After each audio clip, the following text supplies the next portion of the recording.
The cold morning air bit through Dr. Kim Minji's protective suit as she picked her way through the broken streets of what used to be Seoul. Her radiation counter made steady clicking sounds, warning her of the poison that still filled the air after so many years. She had been doing this same work for months now, searching through the ruins for anything the aliens had left behind. 30-7 years. That was how long it had been since the Veloth ships had disappeared into space, leaving Earth to die slowly. The planet that had once been blue and green was now gray and sick. The oceans looked like dirty soup, and the air was so thick with chemicals that breathing without a mask meant death within hours.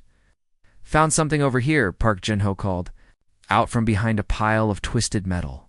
He was good at this work, better than anyone else at finding the alien machines hidden in the wreckage. Before the war, he had been a soldier. He was a scavenger, like all of them. Minji walked over to where Ginho was digging through the debris.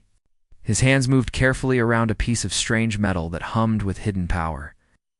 Around them, other survivors worked in the same quiet way, their faces hidden behind masks and goggles. These people had grown up in underground holes, waiting for the day they could come back to the surface. "Power coupling," Jinho said, lifting the device so she could see it. "Still works. That makes 12 this week." They did not talk much while they worked. Every piece of alien technology they found was important, but it also reminded them of how helpless they had been. The Veloth had controlled Earth for 20 years, taking everything they wanted and using humans like tools. When there was nothing left worth taking, they had simply left. The sun was getting low when the team started walking back to Settlement 7. It was one of many hidden camps built in the ruins of the old world. This one was deep underground in old subway tunnels, where the poisoned air could not reach them. The entrances were hidden so well that even flying ships would not see them. Lee Sun-ho was waiting for them in the main room when they returned. His face was covered with old scars from the fighting years ago, when humans had tried to fight back against the aliens. He had been young then, full of anger and hope. Now he was older and harder, but he still led their small community. "Did you find today?" he asked, as Minji set down her bag of salvaged parts. "The usual power couplings and energy cells," she said. "But we found something else too." She reached into her bag and pulled out a small crystal device. It was still glowing with a soft blue light, and it made a quiet humming sound that everyone could hear. Sunho's eyes went wide when he saw it. "A communication array," he whispered, "and it is still active." The room went very quiet. Everyone knew what this meant. The device was still connected to the Veloth network somewhere out in space. If it was working, that meant the aliens might still be watching Earth, or worse, they might be planning to come back. "Do you think they will return?" Jinho asked, saying what everyone was thinking, but did not want to say out loud. Sunho looked at the glowing device for a long time before answering. "Maybe, we cannot know for sure. But if they do come back, we need to be ready for them." That night, Sunho called a meeting with the leaders from all the other settlements. They talked through their communication systems, voices crackling through, the static as they shared the news. The crystal device had changed everything. They could not just survive anymore. They had to prepare for war.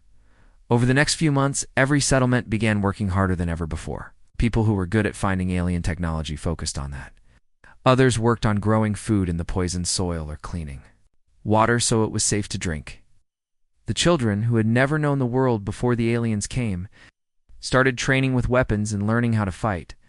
Minji spent her days in the underground workshops, taking apart the alien devices piece by piece. She wanted to understand how they worked, how they could be changed, how they could be used against their makers. Jinho helped her, using his old military knowledge to figure out which parts could be made into weapons. Sunho traveled between the settlements, making sure everyone was working together. They shared food, tools, and knowledge. Most importantly, they shared their anger. Every person in every settlement remembered the years of slavery, the friends and family who had died, the world that had been stolen from them. They had been broken, once scattered and helpless while their planet burned. But they were not the same people who had watched the alien ships arrive all those years ago. They had learned to survive in a dead world. They had learned to work together. They had learned to hate. If the Valith ever came back to Earth, they would find something very different waiting for them. They would not find the weak, frightened humans they had left behind. They would find predators who had been sharpening their claws for 37 years, waiting for the chance to use them. The communication device sat in Sun Ho's office, still glowing, still humming quietly. It was a reminder and a promise. The aliens had taught humanity how to survive. Soon humanity would teach them how to die. 10 years had changed everything. Small camps where people had hidden after the aliens left were now something much more dangerous. Deep under the ground in Settlement 7, Dr. Kim Minji stood in front of a wall covered with alien machines that she had changed and improved. Her hands did not shake as she worked on her newest creation. "The serum is ready," she told the 3 people helping her. "It will work with human bodies. We can start testing it on people now." Park Jin-ho looked up from his work table where he was putting alien power sources into weapons that humans had built. He had become Minji's best helper over the years, but now he looked worried. "Are you sure about this? Once we change people this way, we cannot change them back." Minji's face was cold when she answered. "They left us here to die slowly. Made us learn how to live in this broken world. Now we will become something they never expected." The people who had survived the alien attack had been forced to change in ways that would have been impossible before the war. Children who were born in the underground settlements learned how to fix alien machines before they learned how to read books. Teenagers had operations done on their bodies to make them stronger and faster, things that would have been crazy too. Think about in the old world. Lee Sun-ho walked into the room where Minji was working. He looked older now, tired from years of organizing all the hidden settlements around the world. "The people in Australia got the new communication systems working," he said. "Now we can talk to 47 different communities on 6 continents. In real time, the network of survivors had grown slowly over the years. People shared what they knew, what they had, and most importantly, their anger at what had been done to them. Each settlement had become good at different things. Some made weapons, others worked on changing human bodies, and still others tried to understand how the alien spaceships worked." "What about the young ones?" Minji asked. She meant the people who had been born after the aliens left Earth. Face showed something that could have been pride or sadness. Han Gyuan and her team got into the crashed alien ship in Australia. They brought back the navigation information we needed. Nobody got hurt. Gyuan was only 19 years old, but she had never lived in a peaceful world. She and the others like her were humanity's future. They were faster and stronger than their parents, and they had no mercy left in them. They had grown up hearing stories about the years when aliens controlled Earth, and they had been trained from childhood to fight enemies who might never come back. "Our satellites are seeing more movement in the outer parts of our solar system," Jin-ho said, and his voice was tight with worry. "It might be nothing, but it could also be alien scouts checking on us." "How long before the bioweapons are finished?" Sun-ho asked. Minji smiled, but there was something terrible in that smile. "The first ones will be ready in a month. Them specially to kill the Veloth, they will not understand what is happening to them." All around the world, in hidden places that the aliens had never found, the children of the survivors worked with quiet focus. They had spent 27 years getting ready for a war that might never happen. But if it did happen, they would be ready.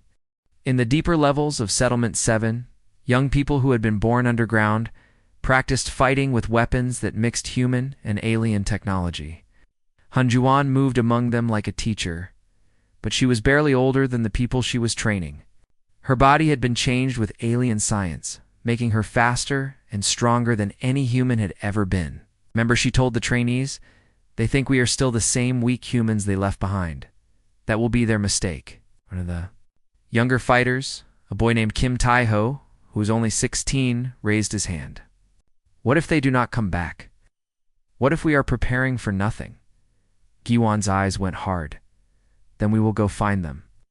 This is not just about defending Earth anymore. This is about making sure they can never do to anyone else what they did to us."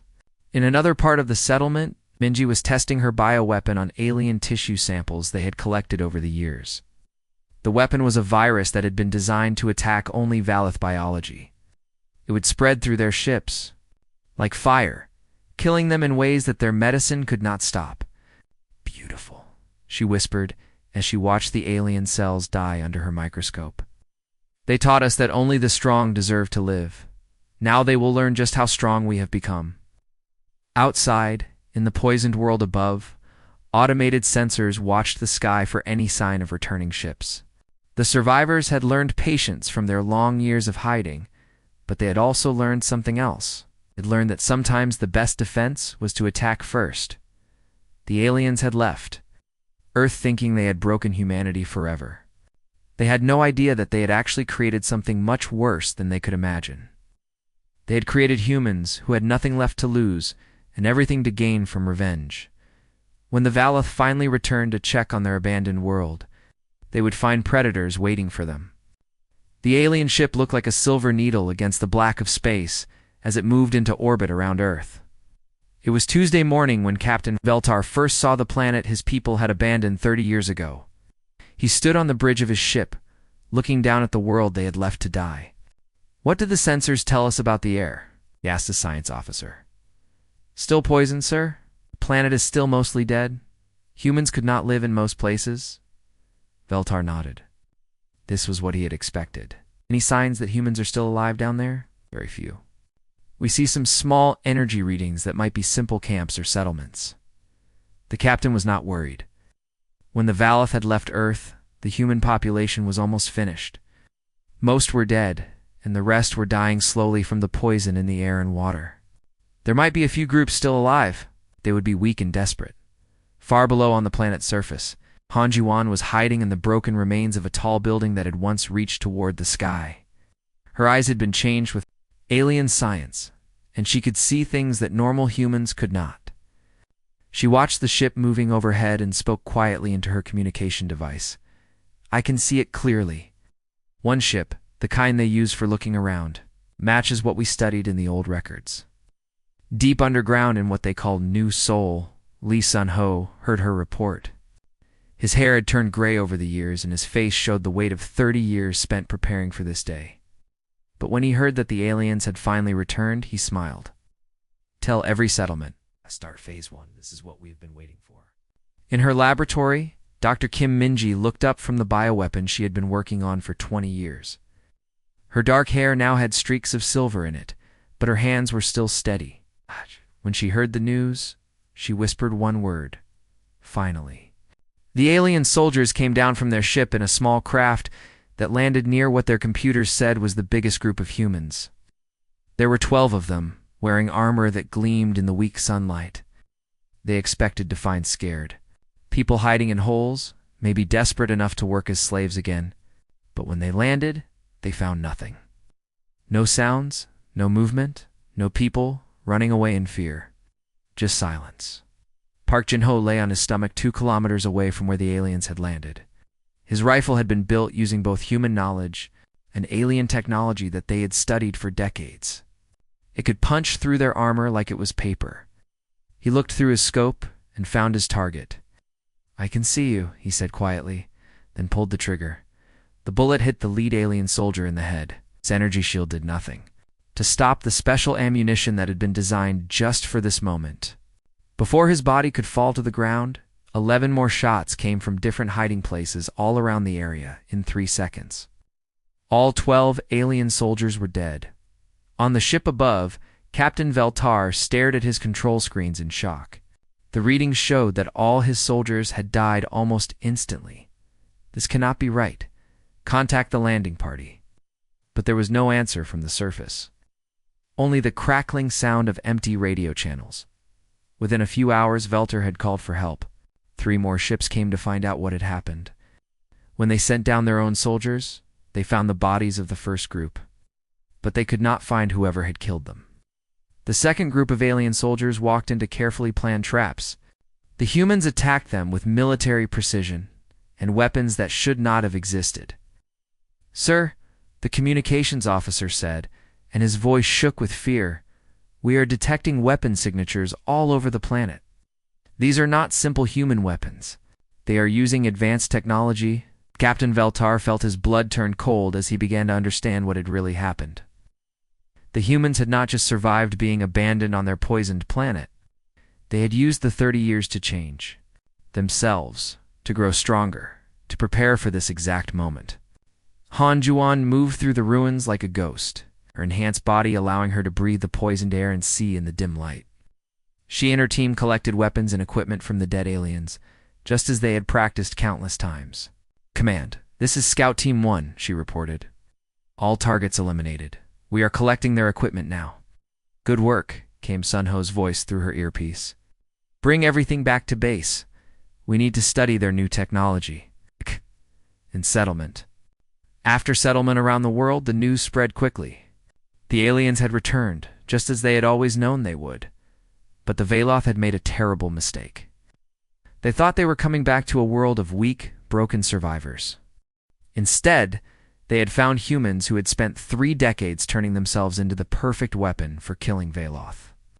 The prey had become the hunters, and the aliens were just beginning to understand how dangerous their former slaves had become. The war they had started 30 years ago was finally about to begin in earnest. When the big alien fleet arrived at Earth, Admiral Colthax expected an easy fight against weak humans.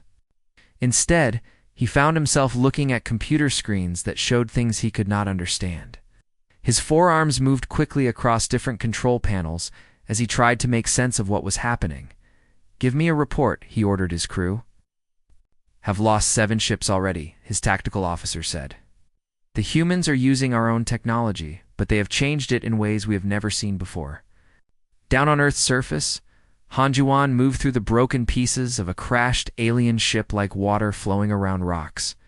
Her body had been changed over 30 years with alien science, making her faster and stronger than any human had ever been. She was something new, something the galaxy had never seen before. "Found some alive in Section 7, called out Kim Daeon, one of her team members. He had been born in the underground settlements and moved through the twisted metal like a hunting animal. They found 3 alien crew members trapped in the ship's medical room. Their armor was broken and leaking the special air mixture that their species needed to breathe." Guan walked up to them slowly, studying their strange faces. With cold, calculating eyes, "You left us behind," she said in perfect Veloth language. Words she had spent years learning just for this moment. "You left us to die slowly in the ruins of our world." The senior alien officer tried to speak through his damaged breathing mask. We gave you the gift of learning to survive. Made you stronger." Guan smiled, and there was something horrible in that smile. "Yes, you did." Dr. Kim Minji's bioweapon was moving through the alien fleet like fire through dry grass. Their medical teams could not stop it fast enough. She had designed it over many years of studying alien genetic material, targeting the weak points in their immune systems that only she knew about. "Sickness reports coming in from all ships," the fleet medical officer told Admiral Colthax. "This disease is not like anything we have ever seen before." Park Jin-ho's engineering teams had worked all night putting human-designed weapons into captured alien fighter ships. Now these hybrid craft launched from hidden bases all over Earth's surface, their mixed technology giving them advantages that the alien pilots could not match. "This cannot be happening," Colthax said quietly as he watched his advanced fighters being destroyed one by ships that should have been much weaker. Lee. Sun Ho stood in the command center deep under New Seoul, watching the battle on screens. Fed by satellites that humans had secretly launched into space years ago, around him, the children who had grown up in the underground settlements worked with quiet efficiency, coordinating attacks across multiple star systems. "Our monitoring stations in the outer solar system report alien supply ships moving toward Earth," said his tactical officer, a young woman named Park So-min who had never lived in peacetime. "Stop them and destroy them," Sun Ho ordered calmly. "Leave no survivors." The aliens had taught humanity many lessons during the years when they controlled Earth. The most important lesson was that showing mercy was weakness, and weakness led to death. Now the aliens were about to learn their own lesson. In the medical bay of the crashed ship, Guan knelt down next to the dying alien officer. His breathing was getting weaker as his damaged equipment failed to provide the atmosphere his body needed. "Please," he whispered in his own language. "We can negotiate. We can make a deal." Juan tilted her head like a curious predator. You had 20 years to make deals with us. You chose slavery instead. She stood up and signaled to her team. Collect their equipment. Leave nothing useful behind. High above Earth, Admiral Colfax received reports that made his blood run cold. The bioweapon was spreading faster than they could treat it. His ships were being destroyed by craft that used alien technology in ways the Valith had never imagined. Worst of all, the humans seemed to know exactly where every ship would be and exactly how to hurt them the most. Sir, we are detecting human ships moving toward our supply convoys, his communications officer reported. They are using stealth technology we cannot track. How is this possible? Colfax demanded. They were primitives when we left them, perhaps, said his science officer quietly. That was our mistake. In hidden bases all across Earth's solar system, human strike teams launched attacks on alien supply lines. These were not the desperate, hopeless attacks of 30 years ago. These were calculated strikes by predators who had spent decades learning how to kill their prey most efficiently. Park Jin-ho watched from his command post as human-modified fighters tore through an alien convoy. The ships were using power sources and weapons that mixed human engineering with alien technology in ways that created something entirely new. Target destroyed, came the report over his communication system. Moving to the next convoy, the aliens had left Earth thinking they had broken humanity forever. They had not realized that broken things, when put back together, often became stronger at the places where they had been cracked. Now the hunters were becoming the hunted, and they were learning what it felt like to be prey. Admiral Colfax stood on the bridge of his command ship, looking at screens that showed him the worst news possible. In just 3 days, the humans had destroyed 2/3 of his entire fleet using fighting methods and weapons that should not have existed. Sir, the humans are trying to talk to us, his communications officer said, and his voice was shaking with fear. The big screen in front of them lit up, showing an old human man with gray hair and scars all over his face. Lee Sun-ho looked straight at the camera, his expression calm but completely without mercy. Admiral Colfax, Sun-ho said, speaking perfect Veloth language. 30 years ago, your people left us to die on a poisoned world. You took everything from our planet, made us into slaves, and then abandoned us when we were no longer useful to you. The Admiral tried to find his voice. We gave you the chance to grow stronger, to evolve. Sun-ho's smile was the most frightening thing Colfax had ever seen, and we did grow stronger. We became strong enough to destroy you. Down on Earth's surface, Dr. Kim Minji was making final changes to her greatest creation. It was a bioweapon designed specifically to kill every living thing on the Veloth homeworld. Next to her, Han Juan was preparing the delivery system, an alien stealth ship that they had captured and modified with human technology. The targeting is perfect, Mingi said. Will only affect Veloth biology. The other species they control will live to see their masters die. In hidden shipyards, built inside asteroids, Park Jin-ho had been working for 5 years to build humanity's first fleet of starships. These ships were designed like hunting animals, lean and deadly, built for one purpose only, to hunt down and kill Veloth wherever they might be hiding in the galaxy. Give me a report on the fleet, Sun-ho requested from his command center. 47. Ships are ready to launch, came the answer. All crews are volunteers who were born in the settlements. The final battle lasted 6 hours. When it was over, every single alien ship had been destroyed. Not one Veloth survived the encounter, but humanity's revenge was far from finished.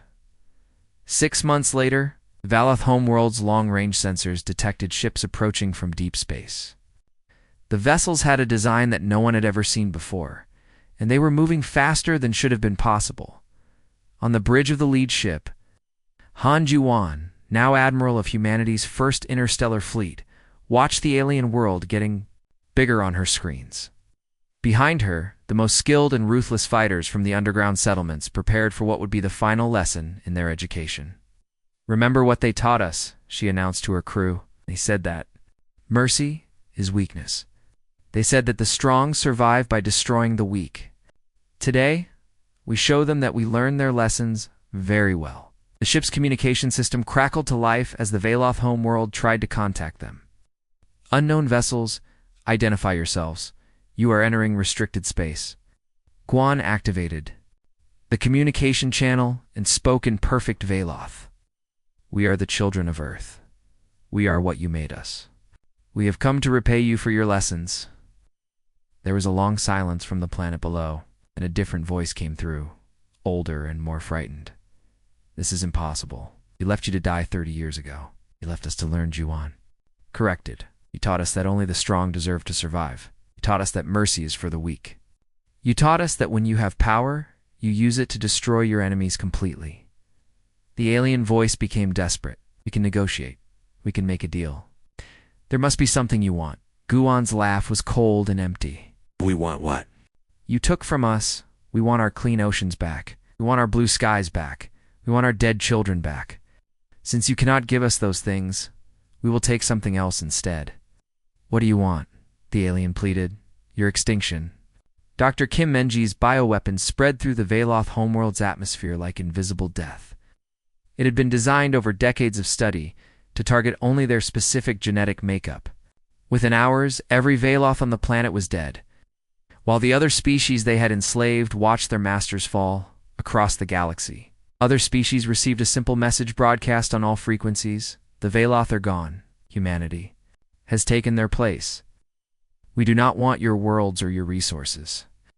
We want only one thing, that you remember what happens to those who make the mistake of abandoning us. The humans had been left on a dying world, expected to fade away quietly, into extinction. Instead, they had transformed themselves into something the galaxy had never seen before. They had become patient, efficient predators who could wait decades for the perfect moment to strike. The prey had become the hunters. The abandoned had become the destroyers. And somewhere in the darkness between the stars, 47 human ships continued their hunt, carrying the hard lessons of Earth to any species foolish enough to test humanity's resolve. The galaxy would never underestimate the children of a poisoned world again.